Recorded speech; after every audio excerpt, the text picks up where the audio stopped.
gracious, ladies and gentlemen, it gives me the deepest pleasure to address you this blessed morning in the name of the great ascended Master Saint Germain, whom I knew so well, and whom I am now with so eternally.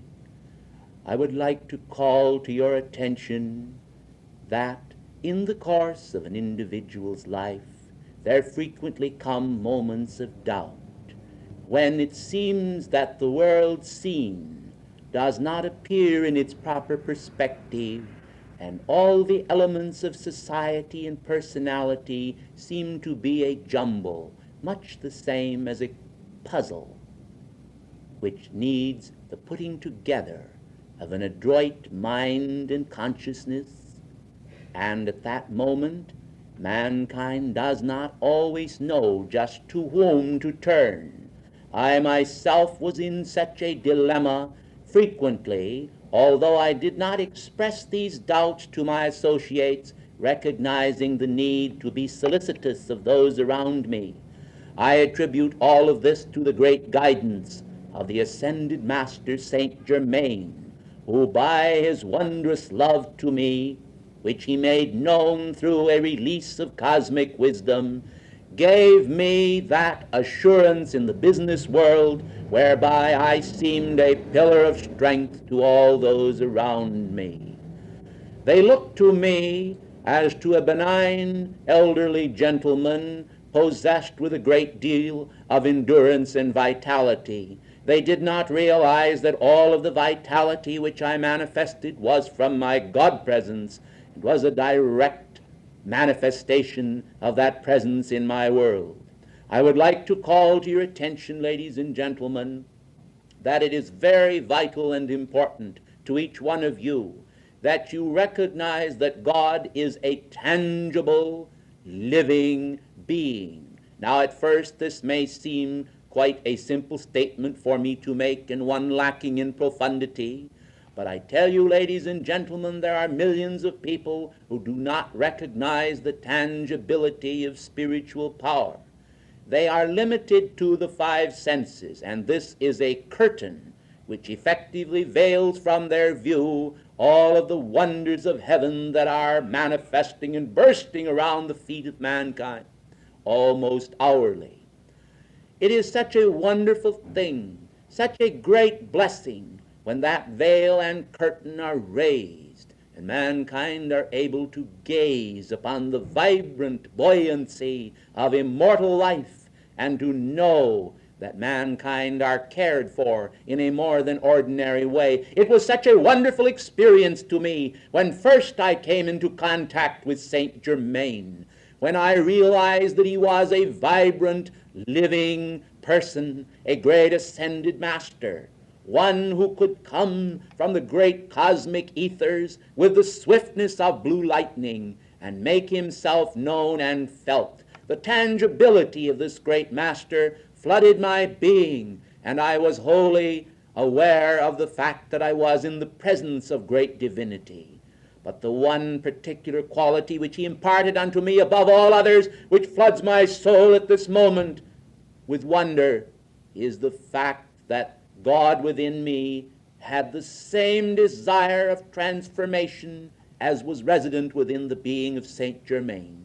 He made known unto me that it was the wonder of God's love that would impart to me also the full stature of an ascended master. He engendered in me great faith and courage, so that I had hope when faced with many vicissitudes in the business world and in family situations which have never been discussed before you for various reasons, that the great light of God would safely pull me through all those conditions, and that ultimately I would be given the gift of my ascension.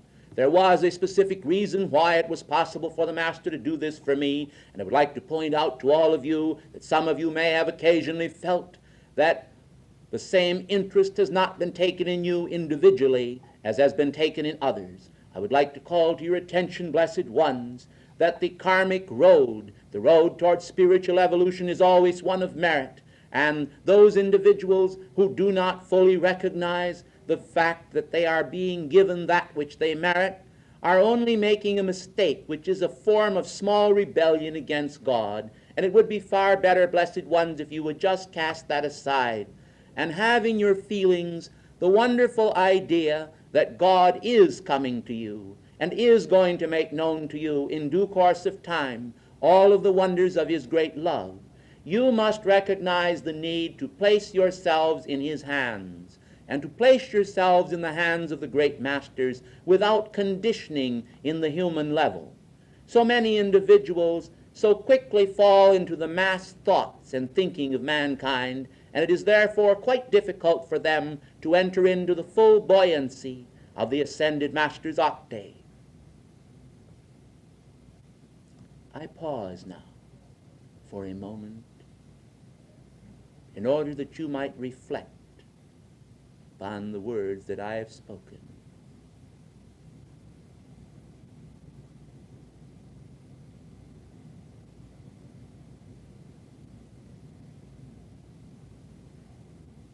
One of the great joys that Saint Germain brought to me was the wonderful knowledge of my beloved Nada, the restoration and union of her to me after I had thought that she had passed from the screen of life, the wonder of her ascension. Any of you who have ever lost loved ones and have attended a funeral ceremony and are aware of the great emptiness that comes to the consciousness at that moment can then imagine the restoration of a life thought lost, the great knowledge, the great understanding that floods the being when one is made aware that one that they dearly love and have loved for so long is in reality with God, with the great ascended masters, is wondrous to behold. My beloved wife, Nada Rayborn, has therefore desired to step forth and radiate her love into this audience this morning. Will you now then receive her love as your pianist plays a melody of sweetness? I present the Lady Nada Rayborn.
How gracious and lovely is the cooperation of heaven, for in the garden was where I expressed such deep love to my beloved wife Nada. And therefore it is fitting that in this melody her sweet presence should manifest its heart's love to you. We would like to call to your attention that many of you who are at times afflicted by elements of doubt and shadow must recognize the constancy of the sun of your being that shines behind each cloud. You have heard it said that every cloud has a silver lining, but these words seem poor consolation at times to individuals during their moments of trial. Men must recognize the need then not to necessarily make decisions during moments of trial, but to wait until the clouds have rolled away and the cycle has passed. The words, "this too shall pass," when spoken, are a fiat of authority which Saint Germain taught to me as an old mantram. When correctly understood and applied to life, it tends to act as an eraser, to wipe the slate of life clean and to remove unwanted pictures from the consciousness.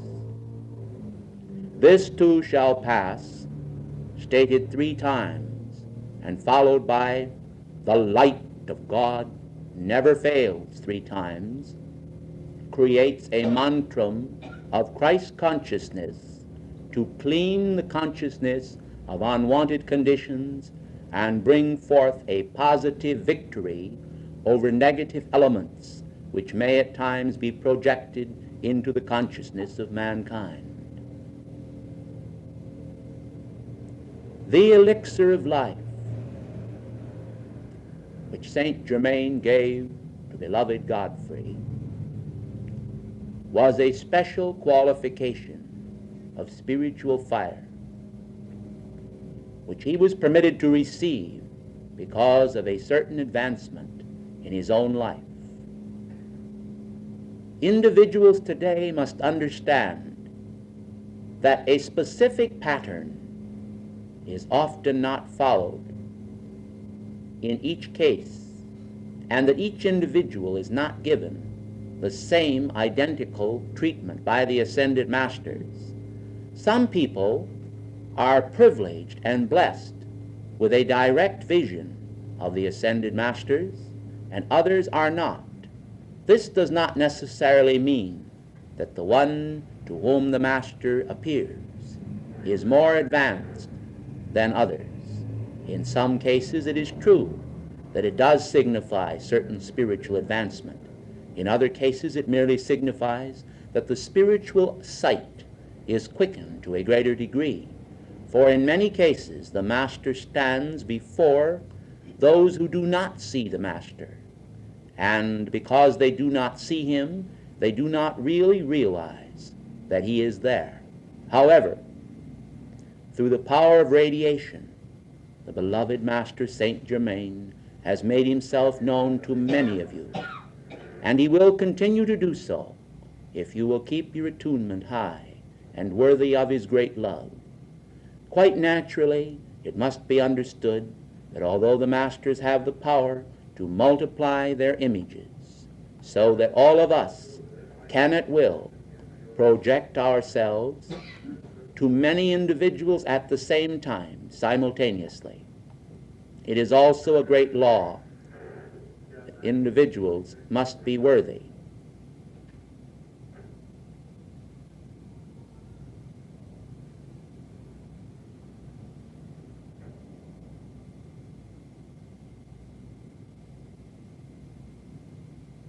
The many times which beloved Saint Germain came to us in our home was an occasion for great rejoicing, and we were able to feel such wonderful uplift in our consciousness that many times it was as though I floated upon air. It hardly seemed as though my feet touched the ground. I recall after my contact with the atomic accelerator that I had some difficulty in climbing stairs, for it seemed as though my feet were not in contact with them as I passed up and down, but rather as though I were floating. This feeling persisted for some time, and it was extremely difficult for me to adjust to conditions of the body as previously. I mention this to you for the simple reason that it may illustrate to your consciousness that this power of spiritual exaltation can be naturally expected to have some effects upon the consciousness and upon the consciousness within the body. You need never have any fear concerning this, but rest yourselves completely in your great God presence. Remember, it is a wonderful experience to be transferred from the octaves of earth to heaven, And therefore, when the glorious ascension is given to mankind, it is quite naturally a very unusual experience, so different from anything else that you have ever experienced. I realize myself that I was not cognizant of my physical birth in the outer when I came into being as Daniel Rayborn. However, some individuals are actually conscious at birth and are given the knowledge of themselves entering the physical body in form. This, however, did not happen to me, but I assure you, ladies and gentlemen, I was conscious upon leaving. For when I made the ascension in the light, it was a beautiful occasion. One moment I was there in the presence of the world, and then the great dazzling light enfolded me. It was as though beautiful probing fingers of light searched deep within the very heart of my being and found there some form of numbness of consciousness, and as though these fingers of light warmed and revivified some wonderful reality within me. They probed my vital interiors as fingers of flame, and all of the pain of human consciousness and awareness of the bones, arthritic conditions, if you will, immediately vanished. All conditions of age were gone. All conditions which you might consider as shortness of breath vanished. All appearances of age were immediately removed. I was aware of the fact that the probing flame of God's identity was renewing the cells of my being and transforming them into a permanent body of spiritual light. But oh, how glorious it was! To be born of flame is so much different than merely to be born into the flesh. And I recognized then that it was the glory of the Christ ascension given unto me. Somehow business interests and interests of the world tend to pale into insignificance when one considers the virtue of God's gift of immortal life, the vestments of eternity being formed around one's heart flame. Oh, the glory and the surge of power, the supreme blessing, the contact with the angelic host, but above all was the great feeling of union with one's own mighty I Am presence. I recall a thought passing through my consciousness that it was similar to standing outside during the noontime and gazing up to the heavens and recognizing that not a star was visible, and then suddenly being transferred to the hour of midnight and seeing that the entire sky was full of beautiful points of light. For I became aware of regions of the cosmos not even thought of or conceived by me before, and I felt a kinship with wonderful individual minds and hearts, a reunion with those whom I had long suffered absence from. Beloved ones, it is true that the mercy of the great cosmic light was such that I was not aware of the vacancy or the absence of these blessed friends of light, but I knew them on the instant when I was able to see them again and to feel their great love, no longer passing through my flesh and the density of form, but directly contacting the flame within my heart. And then I knew on the instant that nothing in this world was significant or worthy of anything by comparison to the ascension. And I recall the final thought that passed through my mind as I rose upward into the great light to be absorbed was, oh, if I could only tell them. And I thought to myself then, if only I could make known to the whole world. And I realized afterward by reflection that this thought has filled the mind and consciousness of every one who has ascended. For all have felt, oh, if I could only tell them. This is the desire that we feel, to reach down into human consciousness with all of its density, its almost suffocating outer conditions, and to say, oh, do put all that you have into your search for your divinity, that you might receive the blessing of the ascension. But, oh, ladies and gentlemen, I must bring to you a word of caution.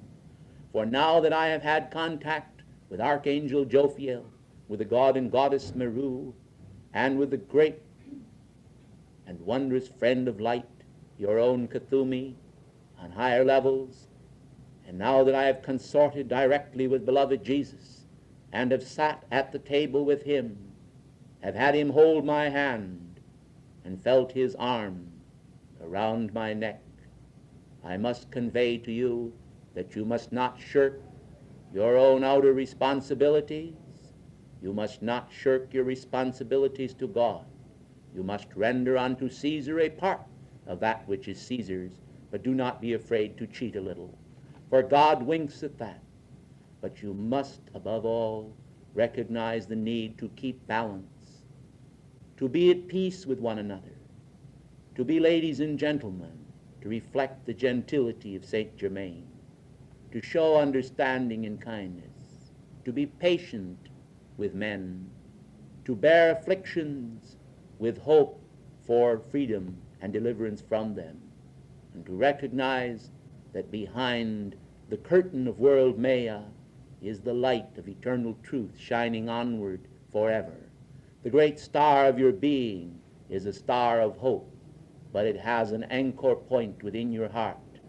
And when you come to understand the meaning of that anchor point, you will recognize that it is a thread of light that connects you with the Most High God. That your I am presence and the I am presence within the heart of the great central sun are one. You will recognize the foolishness that mankind submit to by their false examination of the fabric of one another, and how as they gaze upon imperfection they absorb it into themselves. You will recognize how as men gaze upon perfection they will absorb that into themselves. And so as Saint Germain so often said to me, what you put your attention upon you become. And therefore if you would become an ascended being as I am, put your attention upon the Christ, upon the light, upon Saint Germain, upon your freedom, upon the glory of this teaching and the mastery of your worlds. Who can deny you your destiny but yourselves? Who can affirm it but yourselves? Truly, the ancient inscription over the ancient temples of old, which read, "Man, know thyself," is truth. And if I could add a word to it, it would be, "Man, know thyself as God." Man, know thyself as good. Man, know all life as good. This does not mean that you need subject yourself to the brainwashing tactics of the world, or be affected by those individuals who by reason of ignorance and lack of understanding serve in a limited capacity, partly wedded to matter and materiality, and partly wedded to higher ideals. No man can serve two masters, for either they will love the one and hate the other, or they will be lukewarm in consciousness. All must recognize the great need to be firm with themselves in handling themselves as children of the light, unflinching, unyielding, uncompromising where the holy cause is concerned. Other men do not have the responsibility toward yourselves that you do, each of you individually, and with the assistance of your great twin ray. Each of you must find your way back to the great starry body of light from whence you came, the matrix of eternal purity, the peace and the eternality of the ascended octave. I give you my gift of light. Will you place before the altar here one of the golden chairs?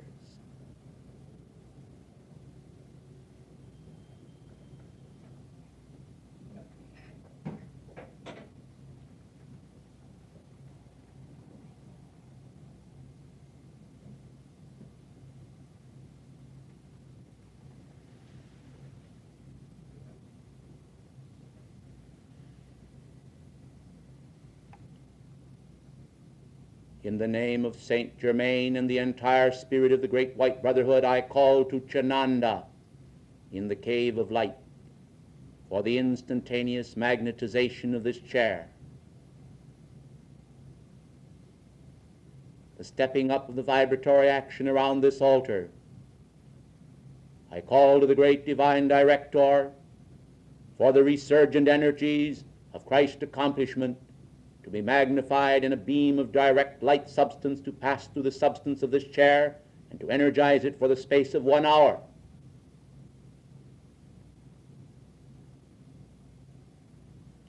Ladies and gentlemen, we have received permission from the Great White Brotherhood for an action of 1% radiation of the atomic accelerator to be anchored in this chair.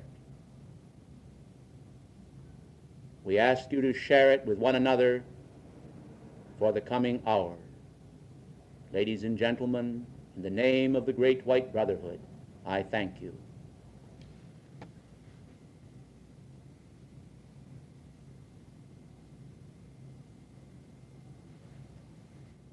We have heard from our beloved brother, Daniel Rayborn.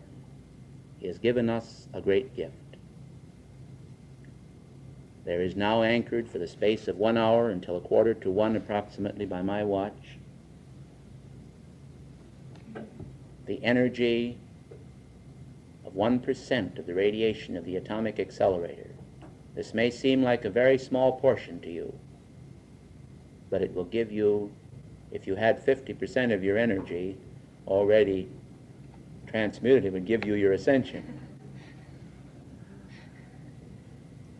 So you can take turns, as he has said, in sitting in the chair.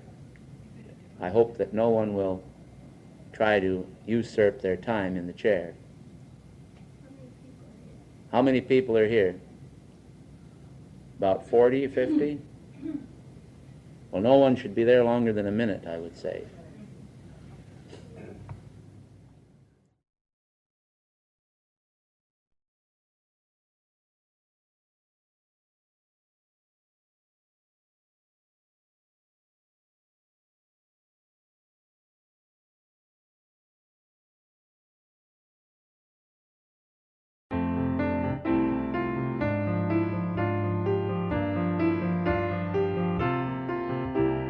God of happiness, God Ling beloved, welcome to our hearts today. By your smiling presence now remove every shadow from our way. God Ling, God Ling, God Ling, happiness you bring. Make earth feel your presence, making every heart to sing. Master, teacher, friend of our fun way, teach us all your mastery too. Teach us how to let God's love hold sway, making joyous all we do. God Ling, God Ling, God Ling, happiness you bring. Make earth feel your presence, making every heart to sing. Let your buoyancy of love's release fill our worlds with sunshine bright. Help us walk the pathway home in ease, grateful, making all things right.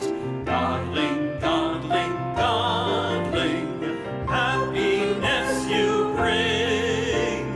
Make earth feel your presence, making every heart to sing. Let your consciousness of victory won lift the strain and stress from all. Every gift of love from out the sun, for your dearest friend we call. God Ling, God Ling, God Ling, happiness you bring. Make earth feel your presence, making every heart to sing. God Ling, God Ling, God Ling, happiness you bring.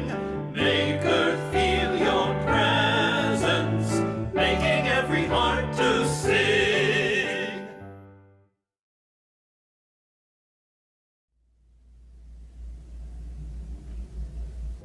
and gentlemen, of the infinite power of God. I think as I come to you tonight of the great quality of transformation, and how that by transformation that which represents a specific quality of light is rendered more transparent, more beauteous, more the perfection of that which God intends, and is itself then a more useful vessel in the hands of God. I come to you tonight accompanied by a special quality of divine radiance from the heart of beloved God and Goddess Meru. I come also with a specific God quality of that great archangel Jophiel. I come also accompanied by a special radiance from Cthulhu and the brothers of the golden robe, and I come in order to bring forth to those who have long waited it specific teaching and instruction which will be of value and service to you individually as you yourselves traverse that specific life media which is encountered here upon this planet, Terra, upon the earth.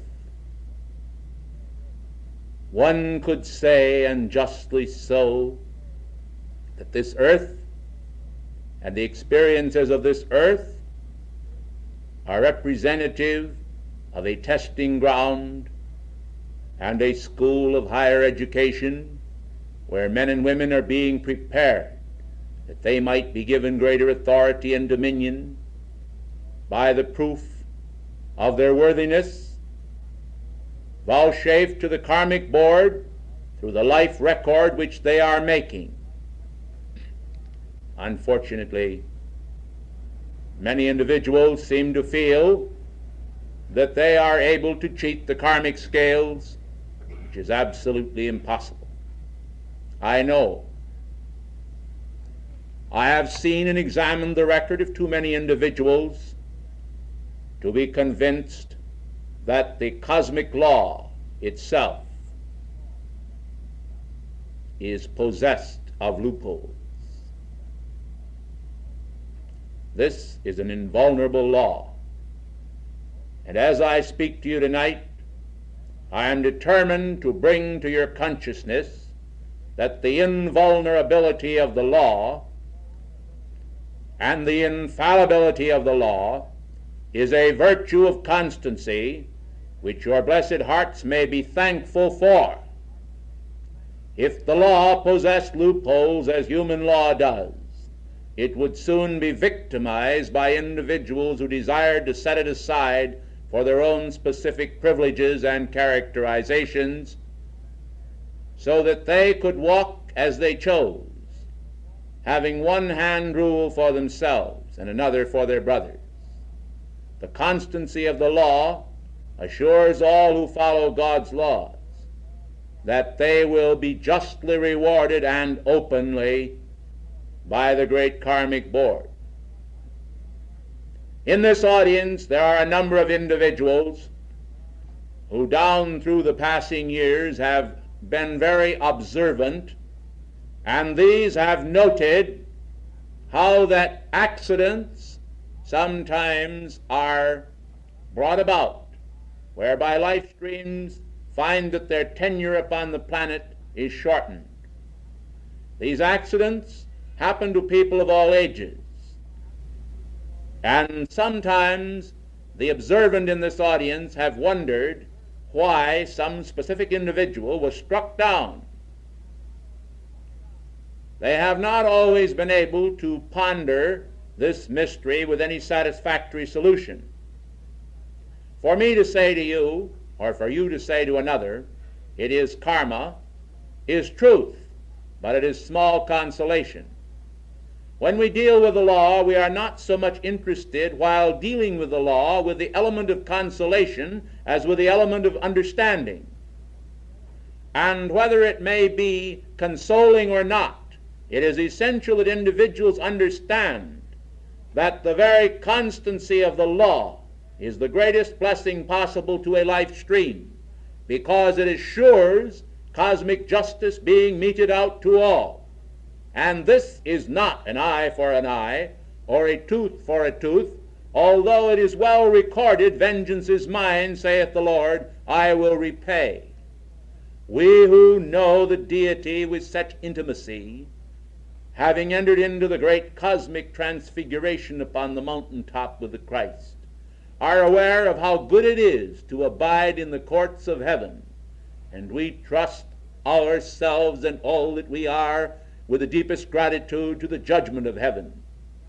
We recognize that God is just, and that in him is also a quality of infinite mercy. But it is not always the better part of mercy to permit individuals to constantly escape from the results of their acts, especially when they have not demonstrated any reasonable reason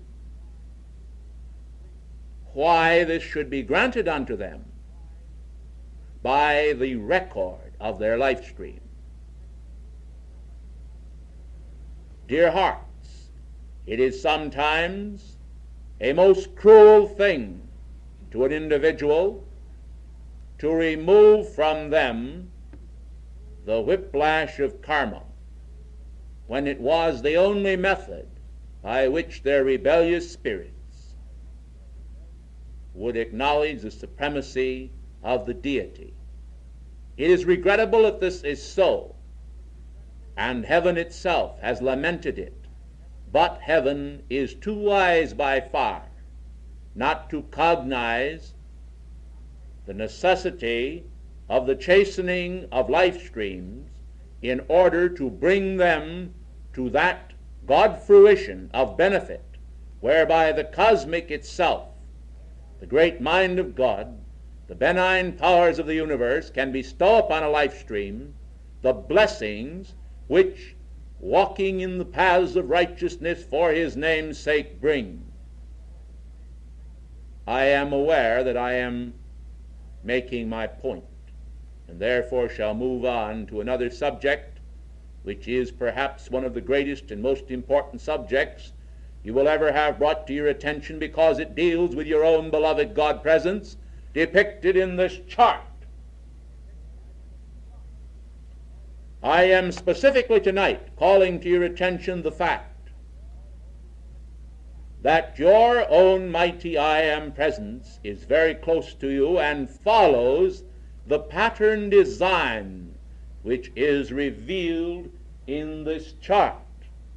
While this chart is not complete in every detail and lacks multitudinous points of instruction in one sense of the word, it does depict closer than any now in existence in the outer the great truths which can be brought to your attention through the proper use of this chart. And I am therefore revealing to you tonight certain specific qualities of the Godhead in connection with this chart to create a climate of better understanding in the minds of the students. First of all, beloved ones, let us consider for a moment that all of the known universe and the unknown universe together does not extend any further than the borders of this room, and that all outside of this room is nothing. I would like to call to your attention that if your own mighty I Am presence in size and dimension would then be no bigger than the head of a pin, that the mighty light rays of tangible power released from your God presence would extend to the very borders of this room and would connect you directly with every part of the universe, known and unknown. I am calling this to your attention for a specific reason, beloved ones. I do not exactly prefer the analogy I am about to draw, but because it is a good one, I shall turn to the insect world for a moment to call to your attention that a spider sitting within a web is always aware when a part of that web is trembled. In one sense of the word, this reveals to you how that the radiation of your God presence reaching out into the known and unknown universe, to the web of all existence, makes you as the individual, as the God presence, sitting at the center of this web of knowing and being, aware of all that transpires throughout the universe, in much the same manner that you do in your physical forms. For if someone stick a pin or a tack into your feet, you are made aware of it in your head and throughout your body. For the flashing forth of the nerves calls this to your attention instantaneously, and it is no different in the universal sense. Therefore, the powers and mysteries of telepathy, communication, and knowledge, apprehension concerning others in the universe is easily explained scientifically by the fact that your own God presence is always in direct contact with the whole universe regardless of its size. I call this to your attention because mankind are sometimes confused by various facets concerning size, various ideas concerning size. They are also confused sometimes by the condition of time. They do not recognize that time is, to mankind, much the same as the notches upon a ruler. And as the notches upon a ruler arbitrarily divide space, so time, which is the passing of energy into the consciousness, is measured by minutes, by seconds, and by days, and by years and cycles. This arbitrary division can be considered to be the compartmenting of eternity into elements of time, so that sequential releases may then be brought systematically to the attention of the consciousness. This is a requirement in order for man's enjoyment. I would like to call to your attention that if you were able to have the gift of hearing, whereby you could hear every person upon earth speaking, this would not be an orderly arrangement. Some of you have often desired to expand your consciousness. This is good, providing it is expanded in the consciousness of the Heavenly Father and by spiritual power. But it would not be wise, blessed ones, to expand all of the qualities of your senses. For if you were to expand, for example, the hearing quality alone, until you were so sensitive that you were aware of all that was transpiring, even in the city in which you lived, it would be enough to drive you to madness. And therefore the great law has balanced your hearing so that it has what is known as the quality of range. You ought to be very grateful for this range, and this range is extended throughout your senses. However, the power of vision, which is akin to the power of God, is perhaps the greatest of all. And I would like to call to your attention that you are able to gaze upon Andromeda and upon starry elements of great magnitude in the cosmos and heavens, which your eyes can perceive at infinite distances of light years away from you, and yet your hearing is only able to extend its range a short distance. However, by the power of radionics, the power of electronics, and the miracles of science today, mankind have extended the range of both sight and hearing. You will take note, however, that outside of television, they have not been able to extend the power of the sight in quite the same manner that they have been able to extend the power of hearing. For sight in its natural quality is able to gaze upon starry systems so far from you as to defy comprehension. I would like to point all these factors out to you because mankind have often been puzzled by size. They have often been puzzled also by, as I pointed out before, the division of the hours and the passing of the years. I am trying to bring a clarification of this about so that you will understand that, as I said before, if all the universe and all that is in existence were but the size of this room, and your God presence filled the entire room, everyone else's God presence would have to fill the entire room too. Do you see? And therefore the space in existence would have to be by law shared by all coincidentally, so that the mighty I am presence of one would be upon another and would exist correspondingly in the same space without interference. I hope that you understand exactly what I am speaking about, for it is not important, beloved ones, that this occur, for just as the solar system has its specific place in space, so there is room in this expanding universe and systems of worlds and the great cosmos itself for all individuals to exist independently and by the power of God, microscopic or telescopic, involuted or evoluted. It is possible for God to extend his conscious outward in space instantaneously to the full range of all evolution,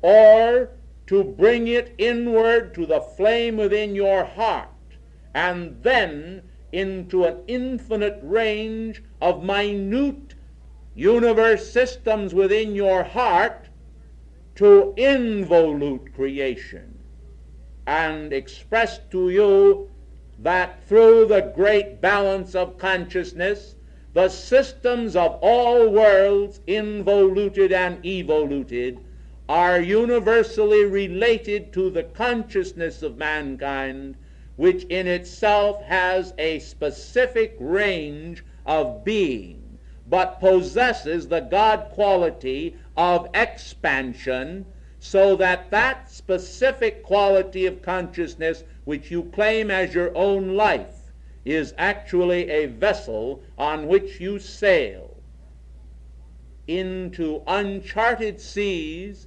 but places of great wonder and glory.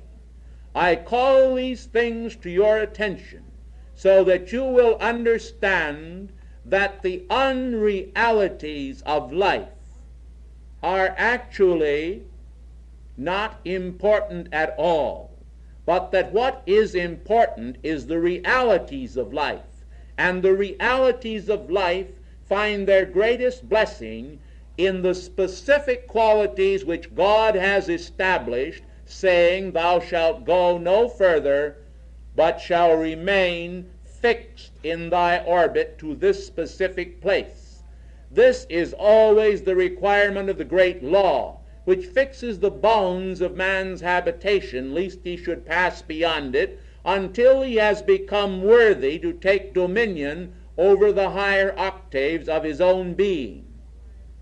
It is an absolute fact, and has been tested on other systems of worlds, that if we were to give to the people in this room, with all their benign qualities, all of their latent powers and spiritual glories and blessings, unless they had merited it, that it would not be long before there would be reoccurring upon this planet a war of the gods, which once took place long ago, and sunk the continent of Atlantis and destroyed Lemuria.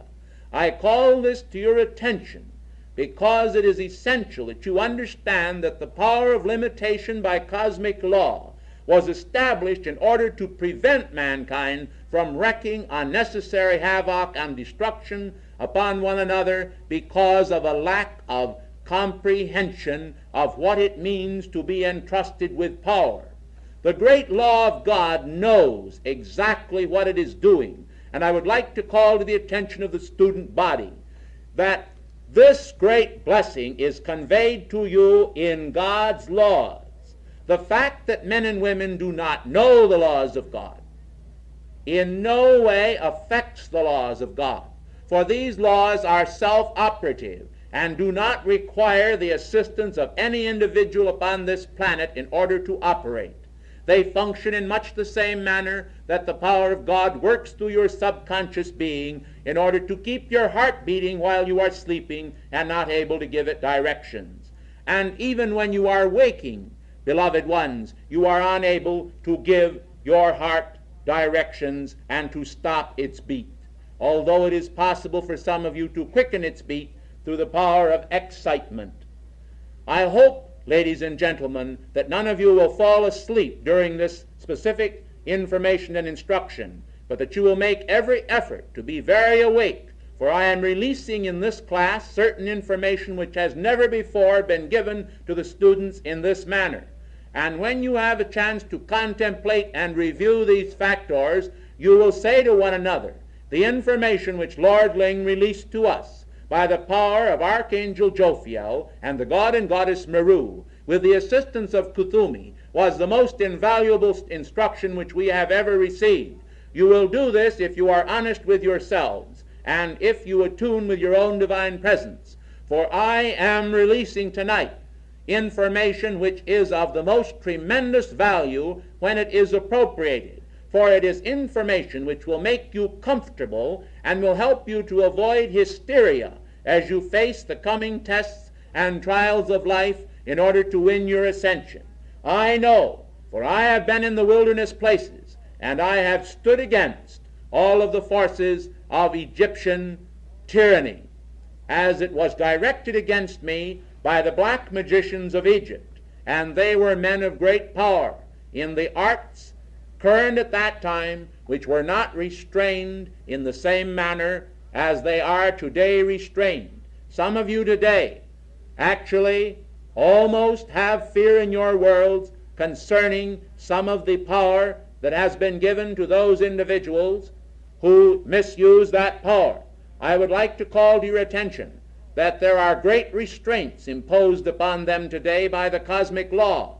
And while it is true that they will suffer great afflictions for that which they have sent out upon life, at the same time you have the assurance from the great cosmic power that the restraining action of the archangels is exercising full authority, and therefore you have a tremendous protection from God in this day and age, which I did not have, and which the children of Israel did not have in our day.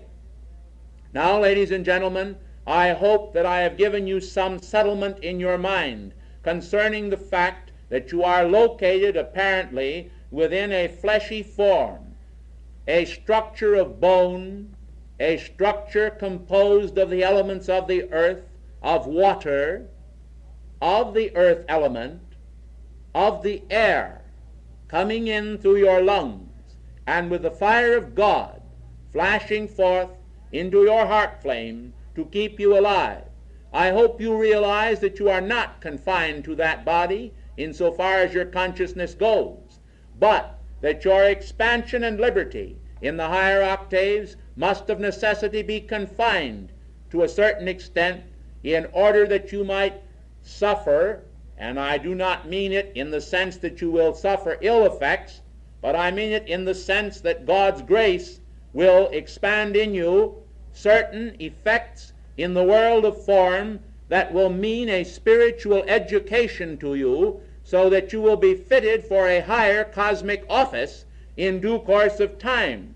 Some of you are aware of the fact that your purpose in existence is not simply to vegetate upon this planetary body or to enjoy yourselves by eating and sleeping and performing functional operations.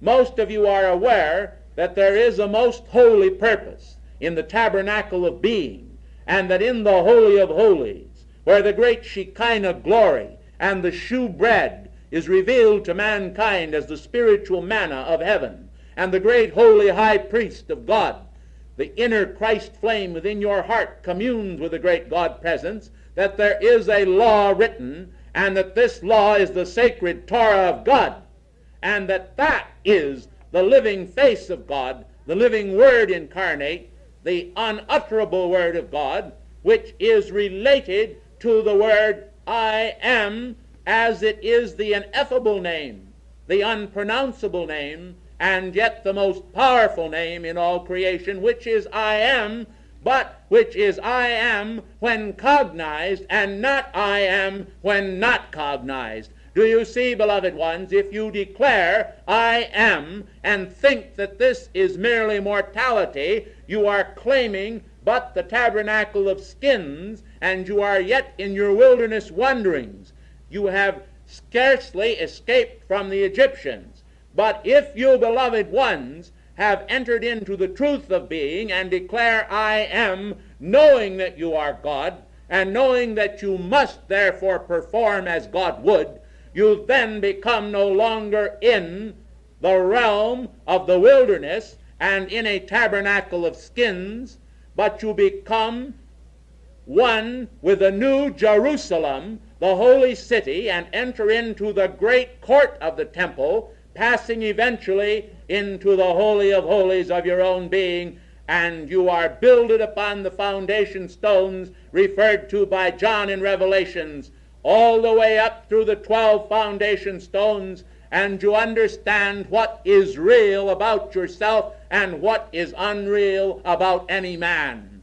Israel is that which is real, and this must be understood as the divine crystal clear reality of the light of that holy city in which there is no darkness. Do you see? As long as there is a shadow of turning or darkness in your world, you are not yet a crystal clear channel of the light, and you must become that by the pronunciation of the ineffable name of God, through the full knowledge that when you declare I am, you are God, and that you are not any longer becoming God, but that you are God. And in this sense, in entering into this Holy of Holies, you have pronounced the unpronounceable name, you are caught up into the third heaven, and you hear the unspeakable words which it is not lawful for any man to utter. Now, ladies and gentlemen, I have concluded with one exception this specific part of my instruction. I call to your attention then that it does not matter what the size of your I am presence is, and I'm referring now only to the causal body part. I am referring to these color bands, which are the treasures of heaven. These are the God qualities that you have externalized in your many embodiments and in this one. One star differeth from another star in glory. You look out tonight or at any time at the stars, and you behold yourself how that some stars are more brilliant than others. And if you were able to travel from place to place throughout the systems of worlds, you would come to find out that this is so. Well, beloved ones, all people are not the same. All have not externalized, through the use of their free will, the same divine qualities, and therefore they ought not to look in disfavor upon one another because one seems to possess a God quality which the other does not. God does not play favorite sons and daughters.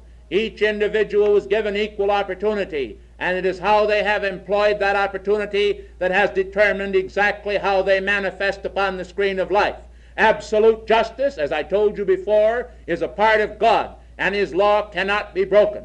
The Scriptures cannot be broken, and the truth must be stood upon by all men and by all people upon this planet Earth.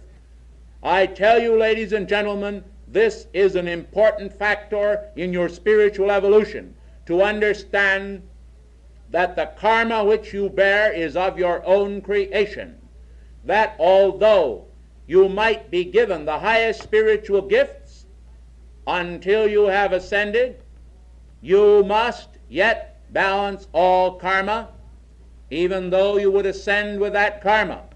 And therefore some of the great masters who have made their ascension are yet balancing their karma from the higher octaves and serving the earth planet, because it is necessary for everyone to clean up every mistake and error which they have ever made.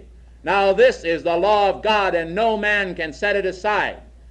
The theologians of your time and times past have sought to play and have practiced self-deceit upon themselves and upon one another, and have misused the Christ principle. And I shall, before this evening is over, pass on some great information concerning that. But I would like to call to your attention that the misuse of the Christ principle has resulted in millions and billions of people being misguided, who feel that because of the power of forgiveness of sins, they can wipe out the inequities of life.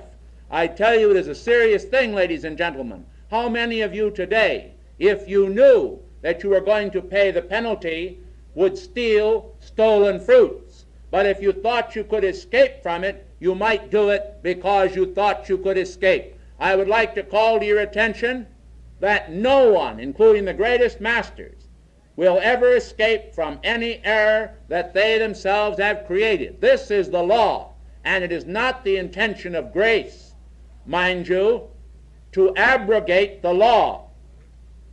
It is the intention of grace to permit individuals to make their ascension when they have balanced 51% of their karma.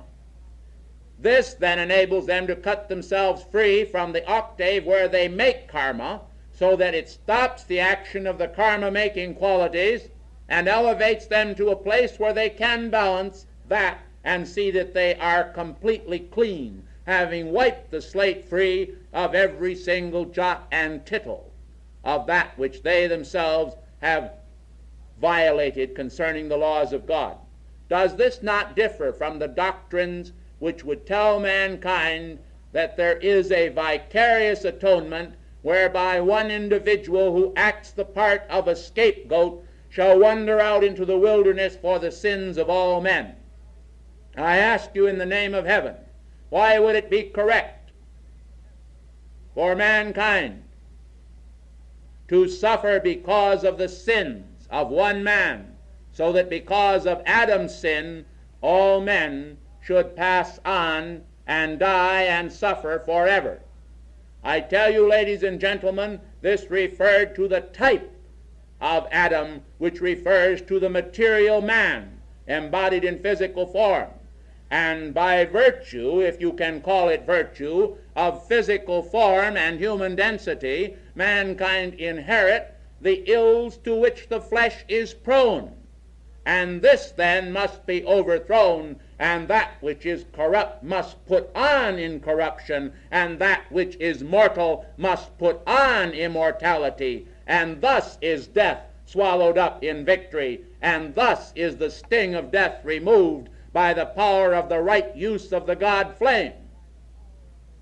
I have declared to you in absolute God form the power of light's perfection.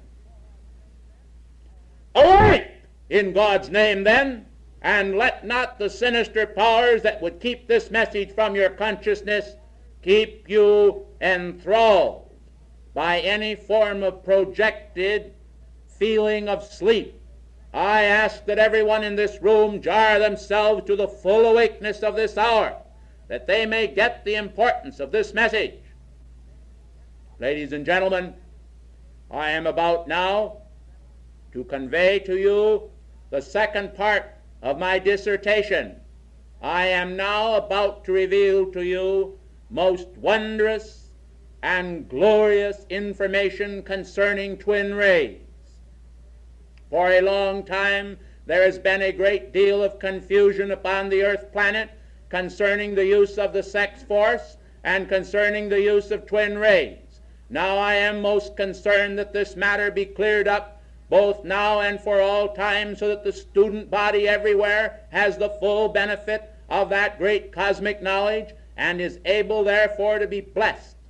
I call to your attention the fact that in the book of Genesis it is recorded that the Lord God made man, and that he created him in the image of God, and that he created them, both male and female. This then is a fact which the students must understand, that nowhere upon this planetary body, now or ever, has any individual ever been created alone, but every individual has been created a dual individual, all one, possessing androgynous qualities as God does. I therefore call to your attention that the proof of this is in the recording which states, "And the Lord God said, it is not good for man to be alone. And therefore I will make a helpmeet for him." And this helpmeet was signified as Eve. And I call to your attention, beloved ones, that every individual in this room, whether in a male or female body, was created as a dual being, and that somewhere in this universe your twin ray does exist, whether unascended or whether ascended. None of you were created alone. All of you were made twins before God, so that never in all eternity should you ever be alone to face that feeling of aloneness which would be brought forth if an individual was incomplete. Now, because of this fact, this great fact, that when the Most High God formed you as a great ball of spiritual supernal light, he divided that spirit by the power of his word into twain, part being male and part being female. It come to pass that in the course of events, some portions of this duality elected to remain in the higher octaves as an anchor point and refused to take embodiment through the spheres and descend into form. This means then that some individuals upon this planet have a twin ray who has never worn a physical garb such as you wear. Also, it is an absolute fact that multitudes of twin rays have descended simultaneously or separately in different epochs into the world and into the evolution thereof. Down through the pages of history, some of these blessed twin rays have made history in their search for one another. For there is a great compulsion and attraction between one's twin ray and themselves. This is perfectly understandable, and I would like to call it to your attention and explain it to you, for it accounts for a feeling of aloneness which often comes to mankind when they are bereft of the companionship of their twin ray, or imagine that they are. For actually, if your twin ray is ascended, having once wore physical garb, they are then invoking from the Godhead every power there is in order to get you, blessed ones, up there where they are, so that you may be reunited in the higher octaves. If, however, they are in transitory states between embodiments, they are then resting in those cosmic schools of light, or in some cases caught in a net of astral delusion, which actually, beloved ones, is the state known as purgatory by some individuals. And then this accounts for moments of despair which come to the individuals down here, who are embodied down here apart, as it were, and alone from God, and apart from their twin ray, who is then pulling upon them down here and still caught in human delusion to try to free them who are in the astral, do you see? Now this creates a very dangerous situation in one sense of the word, a difficult situation, one in which there is some strain. But I would like to call to your attention that there are so many elements of blessing in connection with the twin rays that I would not stress the fact that there is some element of strain. I only bring this to your attention that you may have the whole truth, and nothing but the truth. For I am determined to give you the truth tonight so that you can cease your wilderness wanderings now and for all time. I would like to call your attention then that the sex drive in mankind is a direct result of mankind's tremendous desire to be reunited with their twin ray. And I would like to call this to your attention in order that I may explain to you the caduceus action. Now, if that wondrous being, the god Mercury, were to join me here, it would assist us to a great degree in explaining the action of the caduceus. I hope that most of you are aware of that which I am speaking of, for I am referring to the winged staff, which is the symbol of your medical profession today. And perhaps it is a great misnomer for them to use this staff, for most of them have not yet learned to govern their energies at all, but are completely devoted to certain aspects of worldly science and materialism, while bypassing the great spiritual laws. Some of them are, however, coming to a point where they are recognizing the great spiritual laws, and these individuals will, in time to come, be the greatest healers if they will persist in that evolution and will turn their back upon that which they have formerly learned, using it in accordance with cosmic law and not abusing it. Do you see? Now, beloved ones, the caduceus, which is a symbol of the medical profession and illustrates the entwining of the serpentine fires rising up to the winged victory upon the staff of life, symbolizes this sex energy which passes around the spinal column in both the centripetal and centrifugal manner. It is very essential that the students understand that when this is abused, it brings about certain elements of decay, disease, and death in the physical body. But when it is utilized to raise mankind into the glory of his resurrection and his God powers, it becomes the staff of his victory, or Aaron's rod, which bloomed. Man then is able to rule himself because he understands the governing of all energy, which is God's energy. I hope that this is explained to you in a more specific manner than has been explained in the past. For mankind in the past have often been led astray through an incorrect misunderstanding of the great laws involved in this principle. Ladies and gentlemen, I would like to call your attention at this time the fact that mankind have always delighted in any type of infamy connected with the misuse of the sex energy.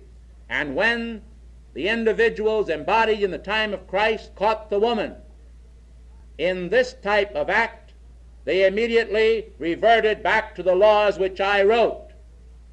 And they said, according to the laws of Moses, this woman is to be stoned.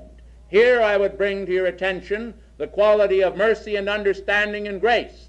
For the Christ wrote upon the sand, saying, let him then who would fulfill this law, but who is also without sin, first cast the stone at her, because none of them were able to honestly gaze into their hearts in the presence of the Christ, and could not lie. They slunk away, and the crowd melted down until none remained. The Christ then turned to the woman and said, woman, where art thy accusers? And she spake unto him and said, there are none, Lord. And he said unto her, neither do I condemn thee. Go in peace and sin no more. The reason he said sin no more is because he knew that if she sinned again, that the great cosmic law would record the action as it always does in each case. And therefore he was forced, because he was a true rabbi of God, to declare unto her the truth, which is the truth for all time, that sin lieth at the door whenever inequity is practiced by mankind. But ladies and gentlemen, I urge you not to be too harsh upon individuals, for I say to you, all, let him that is without sin first cast a stone at anyone. I would like to call to your attention, however, that the law itself is the greatest proof of God's love and care. For by the power of the law, men find their own infinite freedom. Let us consider for a moment if mankind were to continue to violate the law. If the law then would say to them, because you have continued to violate me, you can never enter into the kingdom of God, would this not be the greatest denial for mankind to have the door permanently shut to their own great divinity? I think that it would.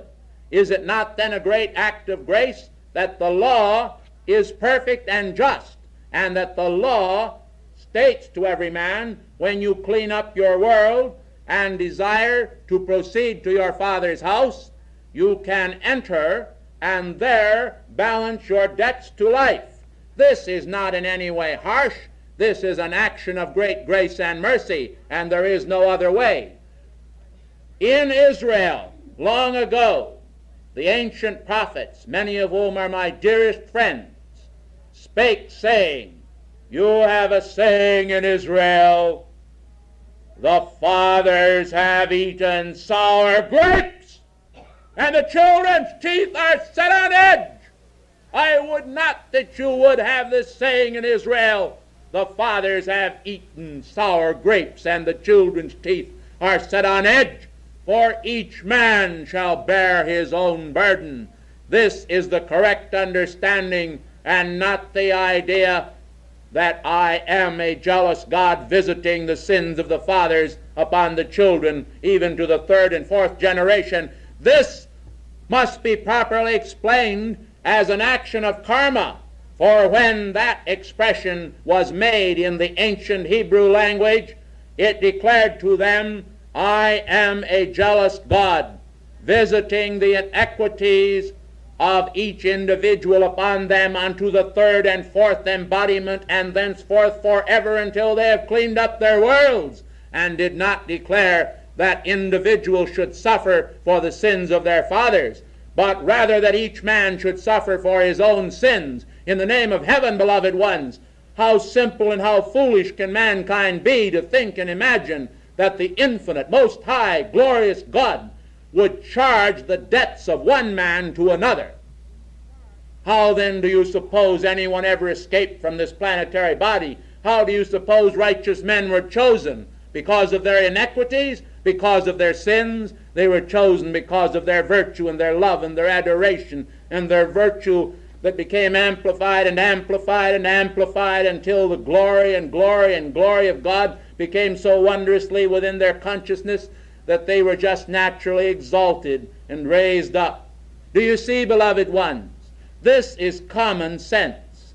It is common sense because it is the common denominator, and it is the bridge of cosmic light whereby man leaps from the point of human identity and identification with the ego and becomes God in action. Do you see? God is just. In his great mercy, he has permitted you to walk across this great rainbow bridge of light and to enter the abode of the gods, the Valhalla, as it were, the heaven of God, and then entering there after your ascension to balance that which you yourselves have not balanced before your ascension. Well, beloved ones, this does not mean you have a license to go out and commit iniquity. It does not mean that you should sin. It means, beloved ones, that if you do happen to fall and make a mistake, that you can balance it. But I would be mighty careful, beloved ones, if I were you. I know what it means to make a mistake.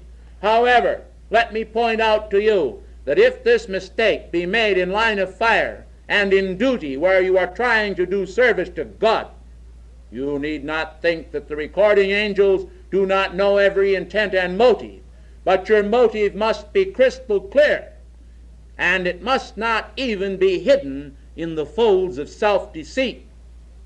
You must be absolutely honest with yourself and with your fellow men. It is the only way that enters that great door. That great door swings open, the door of God's law, which is the law of freedom to the earth.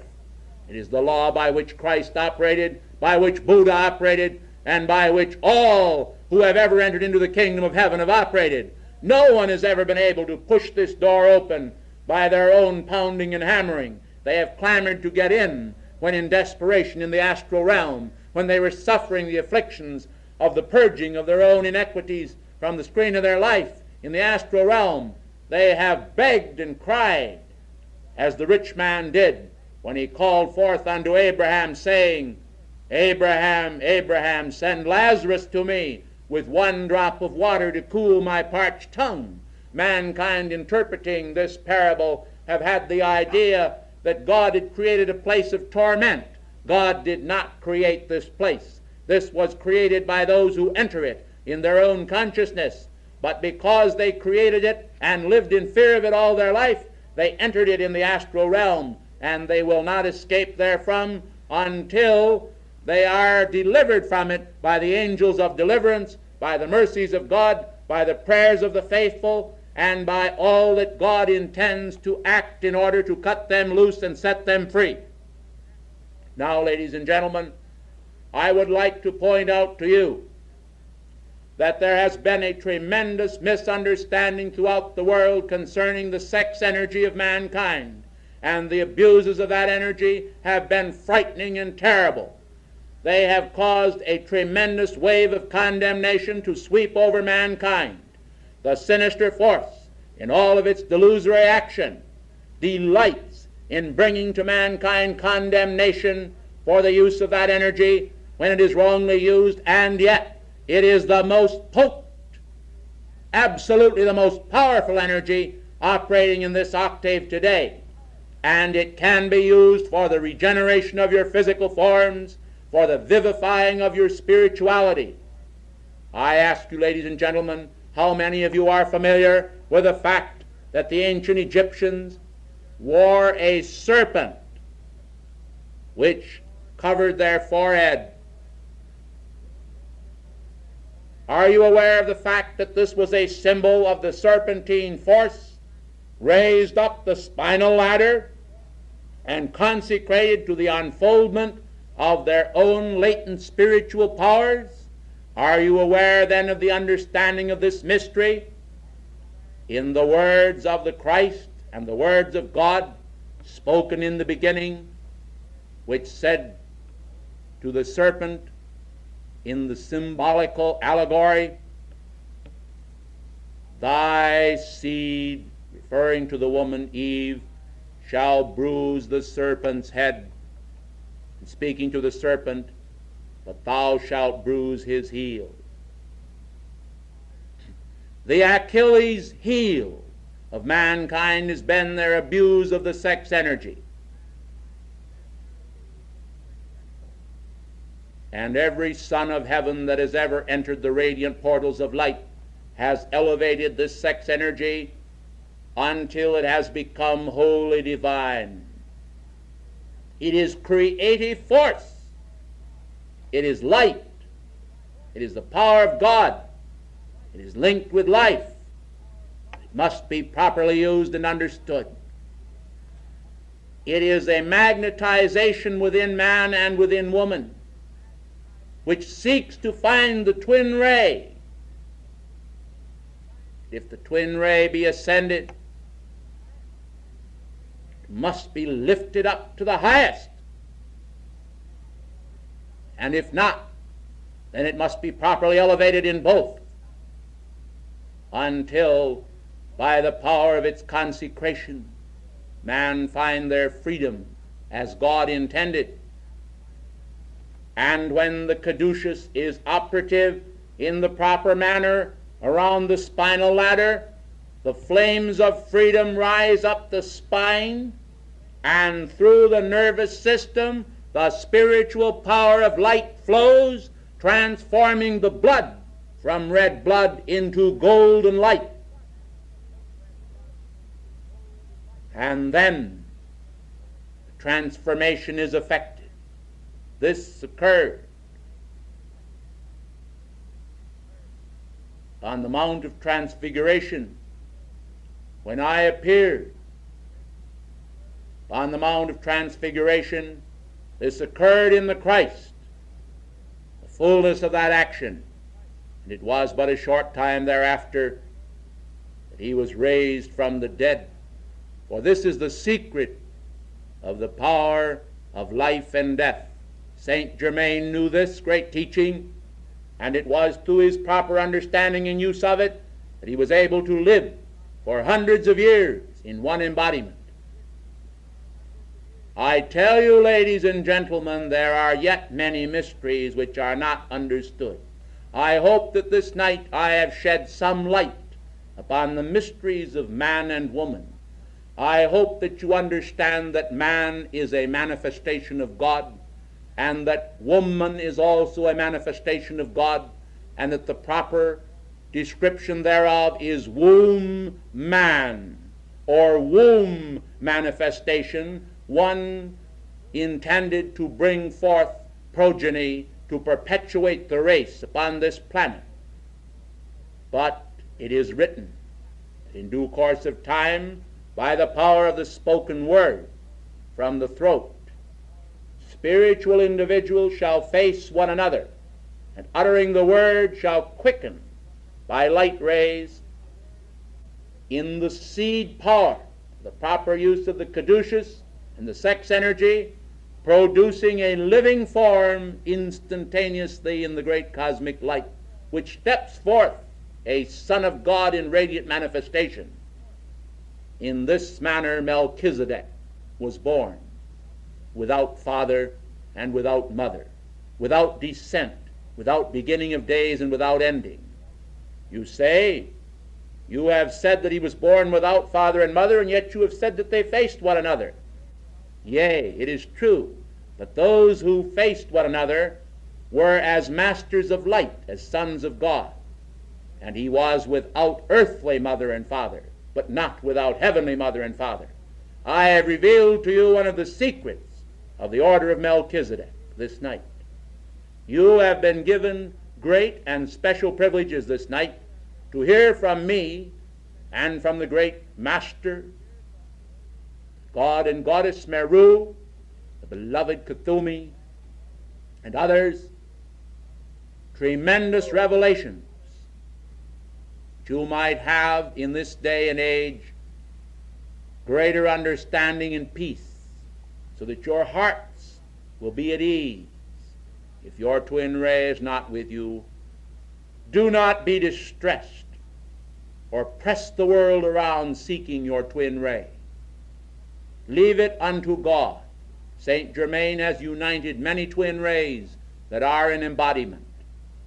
But if your twin ray is not in embodiment, it is best that you seek for the glow ray and freedom of that blessed being, and for your speedy reunion in the light of God. Is it not wondrous? Is God's laws not wondrous, beloved ones? Is it not a wonderful blessing to know that no one ever is alone, but that everyone has someone somewhere in this universe waiting, the other half of the great matrix mold of your identity, a portion of the twin flame of love? I close with a memory picture of the day of Pentecost, when the Holy Spirit sat upon the apostles and those present there. I call your attention that that which sat upon them was twin flames, dual flames of light. I say unto you, as I said to the children of Israel of old, ye are God.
mists have lifted. The crust of the hardened snow upon the mountain tops reflects the glory of the sun of the eternal presence. I am come this morning with a deepening dedication to the holy will of God, a consecration born of the renewing of the great God flame of my identity. In those spiritual exercises in which we still participate, for contrary to popular expectation, we have not ceased to roll up our sleeves and be about our Father's business, although it seems that some men envision us as individuals of pomp and circumstance, concerned mainly with the toying with jewels and other facets of the crown of heaven. I am here to disabuse your minds, if such be the case, of such vain concepts of heaven's gentlemen. It may be true that we are gentlemen when it comes to handling the great spiritual energies with finesse, and if this seems self-complimentary, then bear in mind that we must hold an immaculate concept of ourselves. For unfortunately, some among mankind who do not consider our reality are of the opinion that we do not exist. And we are not exactly in favor with this idea, for if we do not exist, then heaven is indeed a myth.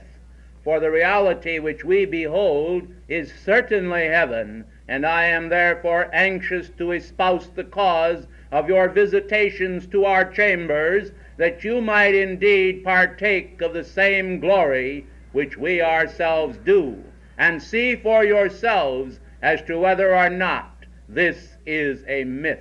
If this be so, then let me have more of this type of mythology, for I am extremely happy with the glory that God has given to me and revealed in the many pristine facets of his holy will.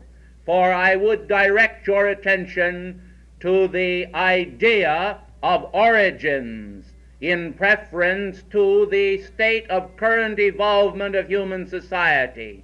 For although many virtues are manifesting on the screen of life, I would like to call to your attention that there is a serious dearth at times in various human places of the heavenly fortitude necessary for mankind to pass through the sea of human trials with triumph and with understanding. Above all, understanding is needed, for it seems to be absent at a time when it is most needed, and seems to be in an abundance at a time when it is not. How very easy it is for individuals to continually exercise patience when they have nothing to try it. But when something arises that tries their patience, we find that it has gone out the window and flown out with the bumblebees and butterflies wandering about some pasture. I am therefore anxious that the students will recognize the need to implement their words by their deeds in preference to a mere muttering about this or that which they desire to do, and will perhaps in some far distant time externalize when God is more in favor with them and they more in favor with him. I would like to point out that there has never been a more gracious opportunity than that which our beloved Saint Germain has afforded to give you in this day. An opportunity which, if you will recognize it, will bring about a mark, even as the climber's pick is engraven into the Himalayan ranges. So you will make your mark in this day if you follow the great cosmic law, and no man, no woman, nor child, nor even a world figure who fancies himself an authority will be able to successfully gainsay. For we are aware of the magnificent consummation of authority vested in the recording angels, who for our money are quite accurate in all that they do, and seem to effectively record every gentle act of an individual heart which is devoted to the light and the holy purposes of expanding that light. Now some men and women, I say with pity and no sense of condescension, are unfortunately of the opinion that they can escape from their own inequities, and they persist in gossiping, in indulging in flights of fancy and reverie concerning individuals in our service, and in many other ways in exercising unsavory qualities, although they have been admonished by Saint Germain and many others of us for many years now not to do it. They seem to feel that they enjoy some special privilege whereby perhaps the great recording angels will blushingly turn aside and not set down that specific matter at the time that it occurs. Well, let me tell you, beloved ones, that heaven plays no favorites. And if it did, it might perhaps be a good idea, for some people are so well intended in all that they do that it almost seems a great pity that they will miss the mark of their high calling in this embodiment simply because they have not heeded our words and instruction when they do mean so well to heed them and to have all of the blessings which God intends. But if they are to receive these blessings, it must be by a more than ordinary tidiness of mind and heart, whereby our words adorn their hands, their arms, and are written within their hearts as precepts to follow rather than mere gems of pearls and glittering wisdom which they themselves may admire upon the body and person of another, but find that they do not successfully wear them in their own individual acts and circumstances. For what reason they do not know. And if they were queried as to why they do not wear them, they would say they are very beautiful when worn upon another. But I somehow thought that I was wearing them, but I have forgotten why I did not put them on.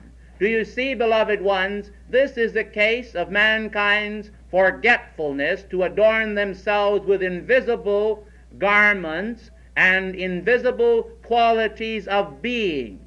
I am very blunt in this matter this morning because I have perceived that all of the ascended masters preceding me have exercised a tremendous amount of finesse and diplomacy while they released to your octave various periods of instruction and tenets of great wisdom, which has passed completely over the heads of some of you, I am sorry to say, and I am determined to strike home with a thrust, if possible, for the divine purpose, that you might thereby receive the benefit of my predecessors, who I assure you were as well intended as I, and perhaps a bit gentler.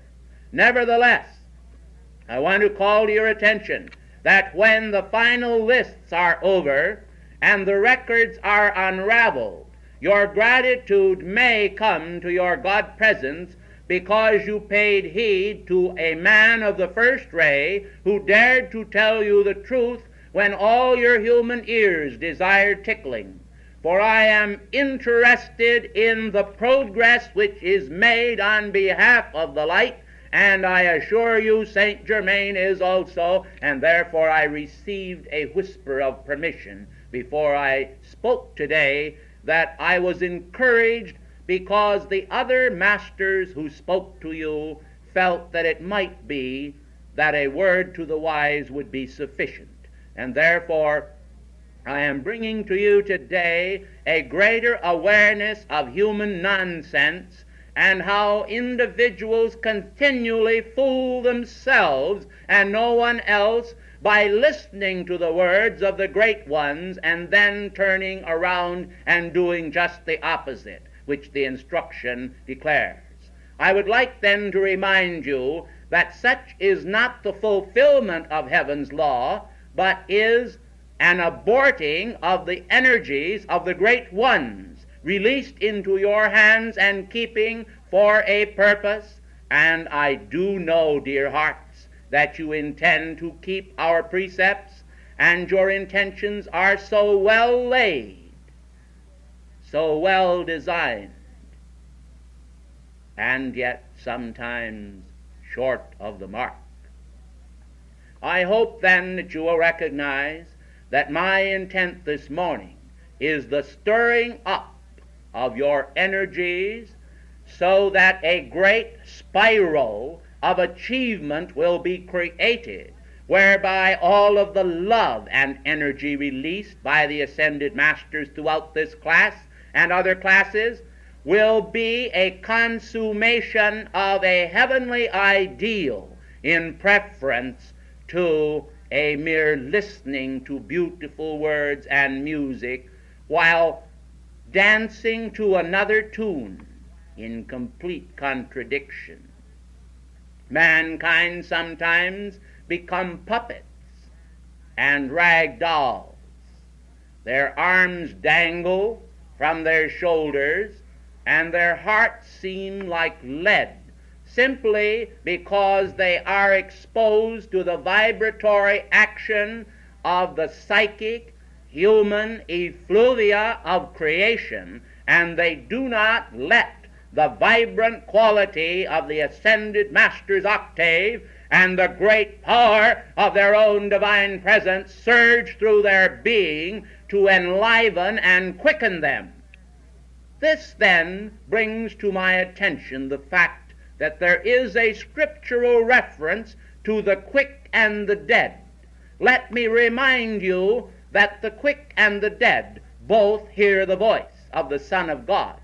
But the quick, beloved ones, are those who recognize it and therefore vibrate to the quality of heaven in preference to all of the local jazz which is played by the various trombonists and saxophonists of mankind, who are really very phony in their manifestation of harmony compared to the angelic host, and those who are so well qualified to understand the laws of harmony. Now I am aware fully, as I am speaking to you, that it may seem to your consciousness as though I am just a little bit rough this morning. Well, for your information, I intended to be, and I intend to be even more so, unless the students of great understanding shall express in their worlds the understanding which they are wont to do, but have not fulfilled. You see, beloved ones, I have stood before the Karmic Board on numerous occasions on behalf of various students throughout America, and I have pled with the Karmic Board to hold back some specific karmic act that was intended to be leveled upon their heads. Well, you know, beloved ones, I do not have to do this. I am a God-free being, and it is not necessary in the great cosmic law that I intercede between the cosmic hammer and an individual life stream. And if necessary, I can stand aside and not deflect the blow. I can let it fall in order that the lesson may become more paramount in your minds, and perhaps the quality of mercy might be better served if I did. We shall see in the future months by the responses to the great light and its expansion as to whether or not this is so. For I tell you, we are about a very serious business. This is a very serious matter on behalf of millions of people upon this planet. I tell you, beloved ones, the political scene would not be as it is today if men and women of perception had exercised the authority which God had given to them. Neither would the religious scene be as it is today if mankind of authority had spoken out rather than remain silent, had taken their stand for the great light, and not merely been those who desired to warm themselves upon another's fire.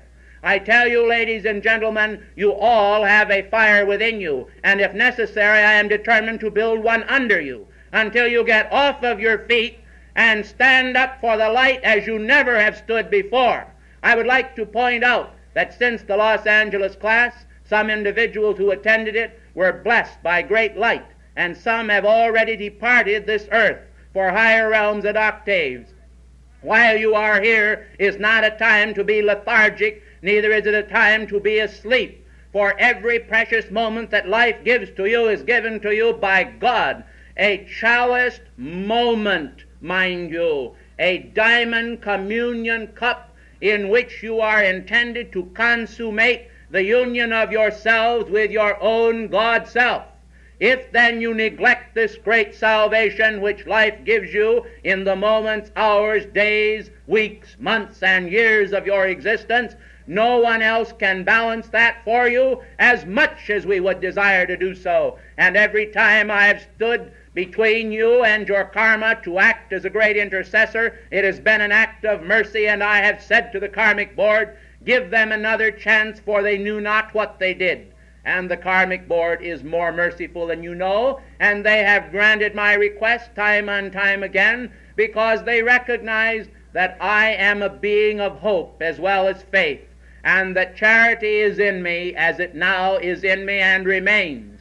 But I tell you, ladies and gentlemen, when you consider the stakes, which are very high, you must recognize that we cannot afford to have our students waste their time and energy upon worthless perversions of truth which are not containing the vibratory action of the great ascended master's octave, and are a waste of their time and energies as they pursue the reading of various papers and documents which are derived from psychic sources rather than the higher octaves of light.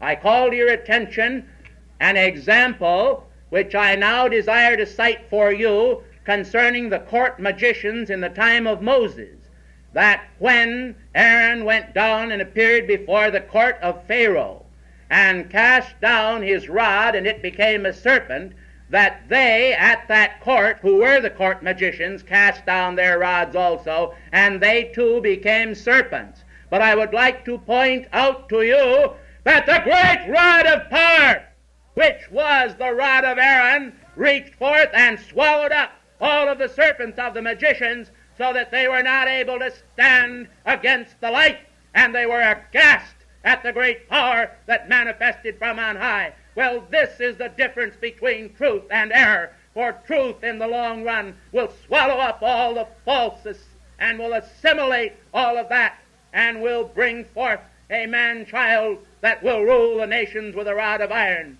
Now you, beloved ones, will note, with a rod of iron, with a rod of Aaron, which is not a rod of error, but is the truth which lives and is and ever shall be, to which I am wholly dedicated and ever shall be. Now it is the truth that shall make you free, and it is not error, neither is it some man's concept poorly written, but it is the Word of God that has gone forth from the great white brotherhood with all of the glory and power of the masters from on high and the great cosmic beings. You must take your stand for the light. You must recognize that this is not for the vainglory of any individual or any movement in the outer, but for the great cosmic power of light, moving mankind from imperfection to perfection, from vainglory to victory, and from death unto life.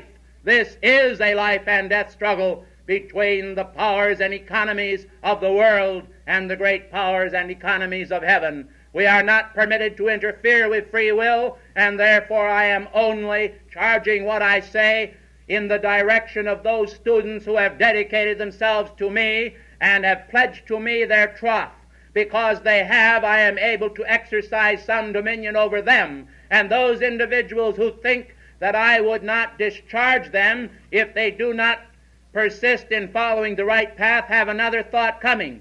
For we have reached the time in our evolution concerning this planet where we cannot afford to have soldiers of this path of light that do not intend to dedicate both their right hand and their left hand to the holy purpose. You will recall that when the general of old, connected with the great armies, came before the presence of God and desired to separate the sheep from the goats in his own army, he was told to let them drink of the spring. And it came to pass that those who kneeled, casting down their weapons on the bank and lapped up the water with both hands, were put in one group, and those who held the shield and sword in one hand while lapping up the water with the other were put in another group. And I tell you, that will be done again, for we are determined to utilize to the fullest extent those individuals who take their stand for the light and the cause of Saint Germain, and let the rest go. And we will no longer stand between the karmic acts